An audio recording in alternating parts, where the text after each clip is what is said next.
بسم اللہ الرحمن الرحیم۔ اردو میں ایک یوٹیوب چینل کے پیارے دوستو، السلام علیکم۔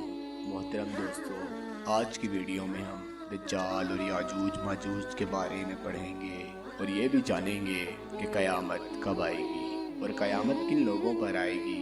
تو چلیں بڑھتے ہیں آج کی اس خوبصورت ویڈیو کی جانب۔ دجال کے خاتمے کے بعد حضرت عیسیٰ علیہ السلام اوصال میں ہوں گے کہ اچانک اللہ تعالیٰ کی طرف سے ان کے پاس یہ وحی آئے گی کہ میں نے ایسے بندے پیدا کیے ہیں جن سے لڑنے کی قدرت اور طاقت کوئی نہیں رکھتا۔ تم میرے بندوں کو جمع کر کے کوہ طور کی طرف چلے جاؤ اور ان کی حفاظت کرو۔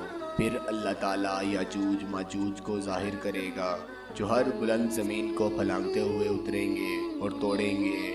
ان کی تعداد اتنی زیادہ ہوگی کہ جب ان کی پہلی جماعت بحر تبریہ سے گزرے گی تو اس کا سارا پانی پی جائے گی، اور پھر جب اس جماعت کے بعد آنے والی جماعت وہاں سے گزرے گی تو بحر تبریہ کو خالی دیکھ کر کہے گی اس میں بھی کبھی پانی ہوا کرتا تھا۔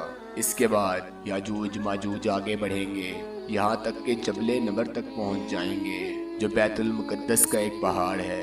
یاجوج ماجوج ظلم و غارت کری اور لوگوں کو پکڑنے اور قید کرنے میں مشہور ہو جائیں گے، اور پھر کہیں گے کہ ہم نے زمین والوں کو ختم کر دیا، چلو اب آسمان والوں کا خاتمہ کریں۔ چنانچہ یاجوج ماجوج آسمان کی طرف اپنے تیر پھینکیں گے اور اللہ تعالیٰ ان تیروں کو خون آلود کر کر لوٹا دیں گے، تو وہ اس برم میں رہیں گے کہ ہمارے تیر آسمان والوں کا کام تمام کر کے واپس آئے ہیں۔ گویا اللہ تعالیٰ کی طرف سے انہیں ڈھیل دی جائے گی، اور یہ احتمال بھی ہے کہ وہ تیر فضا میں پرندوں کو لگیں گے اور ان کے خون سے خون آلود ہو کر واپس آئیں گے۔ بس اس میں اس طرف اشارہ بھی ہے کہ دجال کا خاتمہ زمین تک محدود نہیں رہے گا بلکہ زمین کے اوپر بھی پھیل جائے گا۔ اس عرصے میں خدا کے نبی اور ان کے رفقا یعنی حضرت عیسیٰ علیہ السلام اور اس وقت کے مومن کوہ طور پر روکے رکھے جائیں گے۔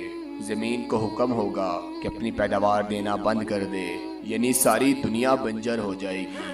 حضرت عیسیٰ علیہ السلام اور مومنین پر اسباب معیشت کی تنگی اور قلت اس درجے کو پہنچ جائے گی کہ ان کے لیے بیل کا سر آج کے 100 دینار سے بہتر ہوگا۔ جب یہ حالت ہو جائے گی تو حضرت عیسیٰ علیہ السلام اور ان کے ساتھی یاجوج ماجوج کی ہلاکت کے لیے دعا جاری کریں گے۔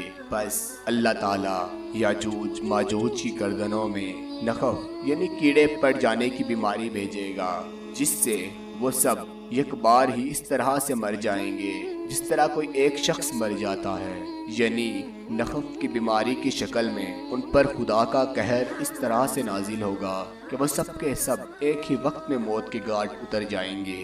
اللہ کے نبی یعنی حضرت عیسیٰ علیہ السلام اس بات سے آگاہ ہو کر پہاڑ یعنی کوہ طور سے اتر آئیں گے۔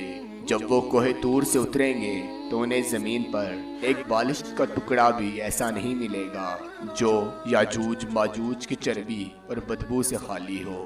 اس مصیبت کے چھٹکارے کے لیے حضرت عیسیٰ علیہ السلام اور ان کے ساتھی اللہ تعالیٰ سے دعا کریں گے، تب اللہ تعالیٰ اونٹ کی گردن جیسی لمبی گردن والے پرندوں کو بھیجے گا جو یاجوج ماجوج کی لاشوں کو اٹھا کر جہاں اللہ کی مرضی ہوگی وہاں پھینک دیں گے۔ ایک اور روایت ہے وہ پرندے ان لاشوں کو فیبل میں ڈال دیں گے۔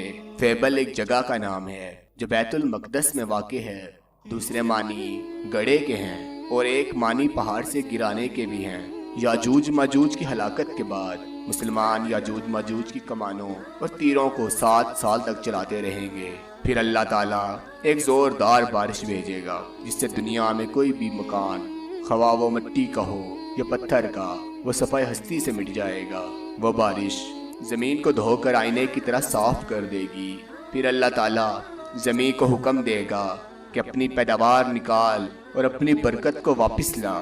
چنانچہ زمین کی پیداوار اس وقت اس قدر بابرکت اور افراد ہوگی کہ 10 سے لے کر 40 آدمی تک کی پوری جماعت ایک انار کے پھل سے سیراب ہو جائے گی، اور اس انار کے چھلکے سے لوگ سایہ حاصل کریں گے۔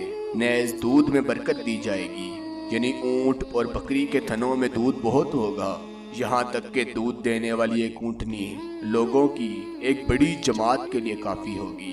دودھ دینے والی ایک بکری آدمیوں کی ایک چھوٹی جماعت کے لیے کافی ہوگی۔